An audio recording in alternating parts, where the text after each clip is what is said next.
Shadow work takes courage. It takes patience.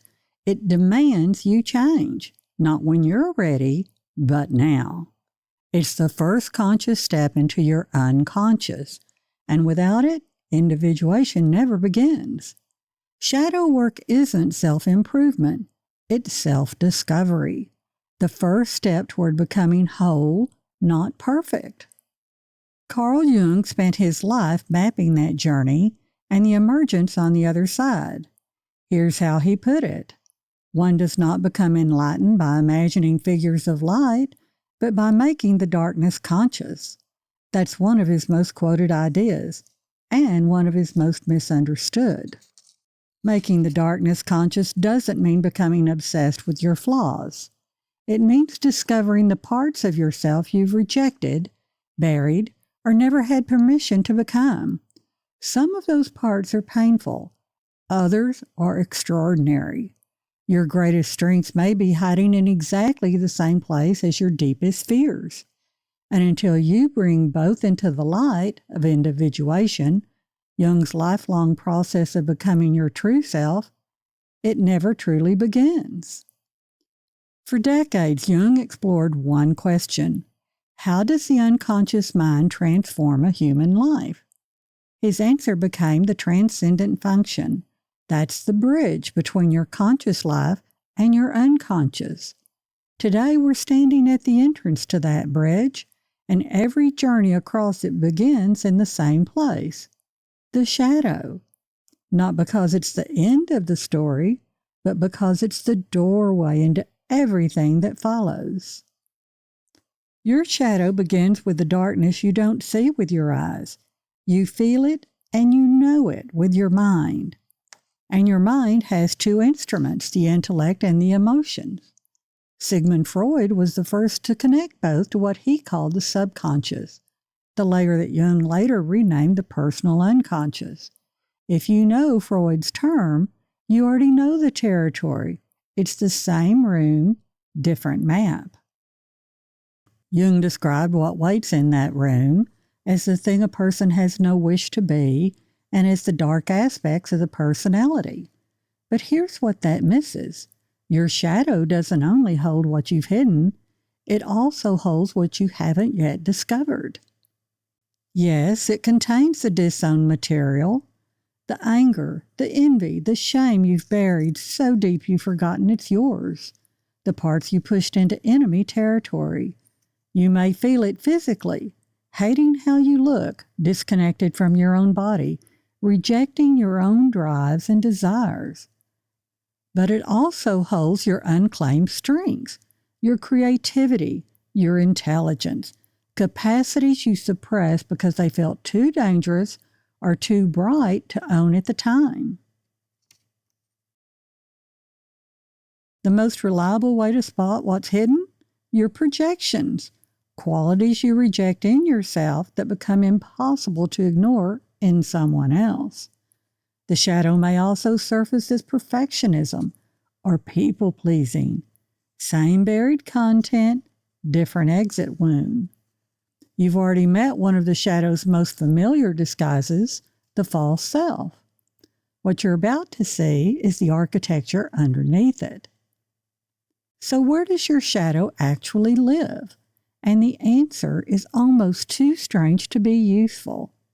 It lives in a cave, not a place, an image, a story told 2,500 years ago.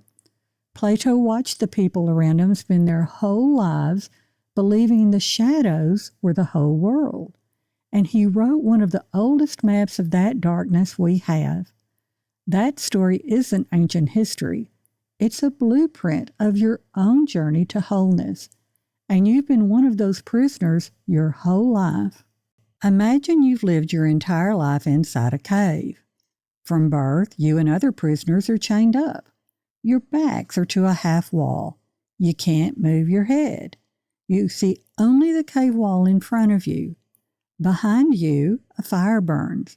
Between the fire and the half wall, figures move, carrying objects high over their heads. The fire throws shadows of the objects onto the cave wall in front of you. All you ever see are the shadows. So you do what prisoners do. You talk with the others, and you give the shadows names. You've built an entire picture of reality from appearances alone. But as Plato put it, the truth would be literally nothing but the shadows of the images. Plato wasn't describing a place.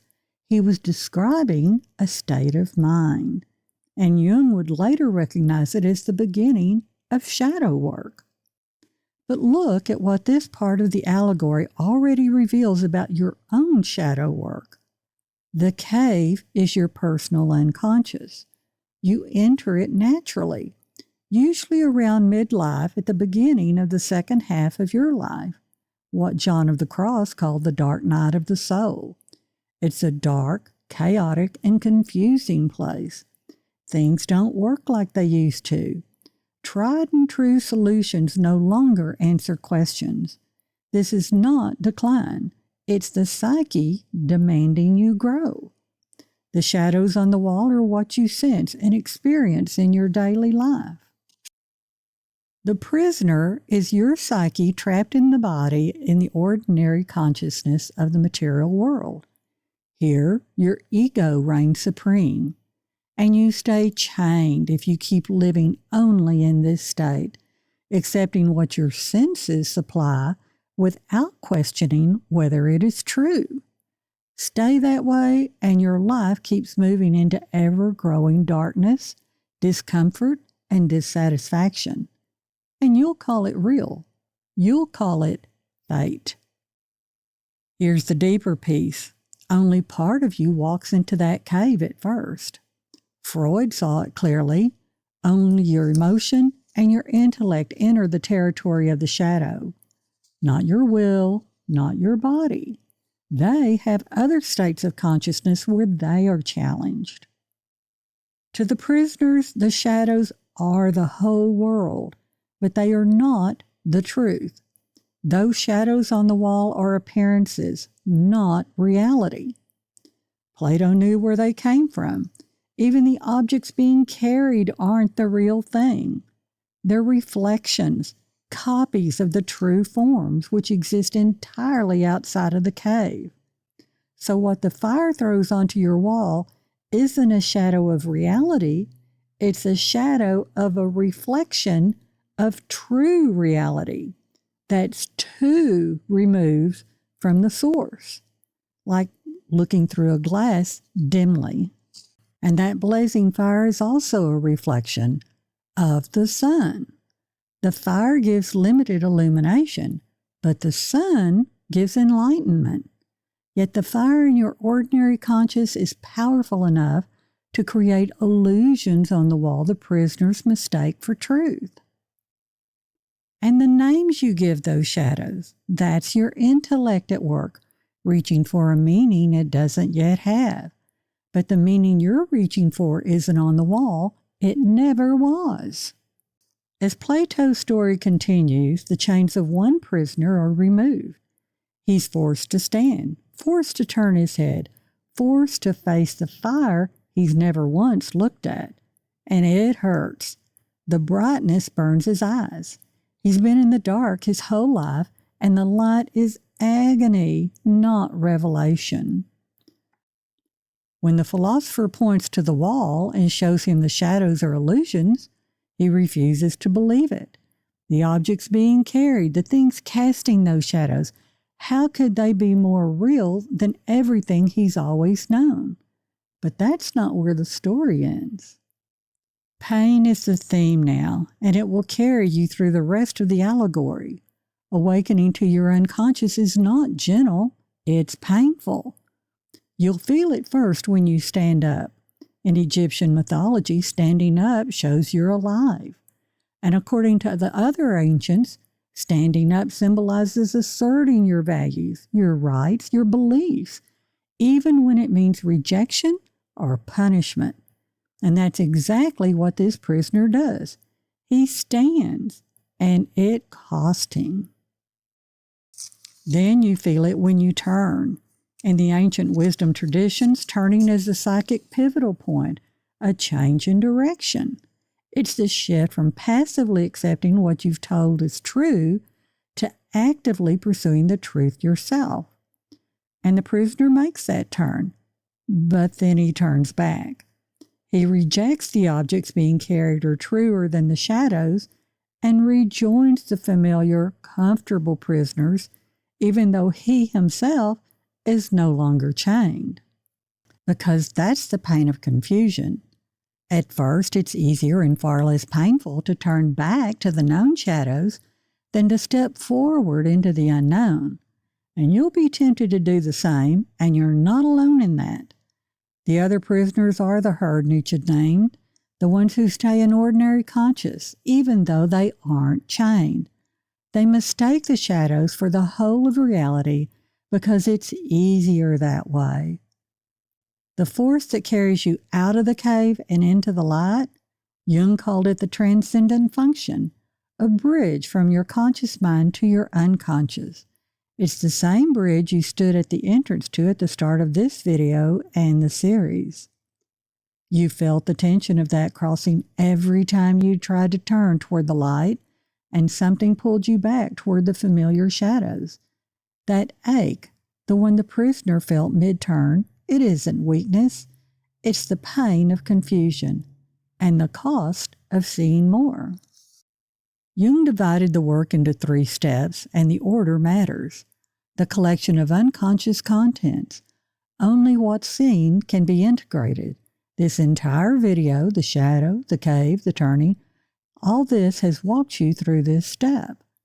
Step 2 is the confrontation. Your unconscious self meets your conscious ego, not as enemies, as 2 halves of something neither can complete alone. That's the next video, the one where you stop looking at the shadows and start moving into the light. If you want to keep walking this path with me, subscribe. Step 3 is the completion. The tension between them resolves into something new, not a compromise, a living third thing that neither could have produced on its own. The shadow isn't your enemy. It's the part of you that's been waiting in the dark to be seen. Plato's cave isn't ancient history either. It's the mind you wake up in every morning. The transcendent function isn't a concept. It's the bridge you've already stepped onto, the one that carries you from the person who you were told to be toward the person you've always been. 3 steps, 1 bridge. Your move. And now you know what you've been carrying, not your flaws, not your failings, the parts of you that never got permission to exist, the emotions you buried, the sharp intellect you were told was too much. They were never gone. They've been waiting in the dark patiently for you to finally turn your head. And that's what the cave has been showing you. The shadows on the wall were never the enemy. They were the symbols, the raw material. You didn't come here to be fixed. You came here to be seen. If this is stirring something you can't quite name, that's the work beginning. That's your shadow saying, finally. Tell me in the comments what you found on your cave wall, and the decks that map this whole journey and show you how everything is connected is linked below. Until then, keep the flame, and I'll see you in the ascent.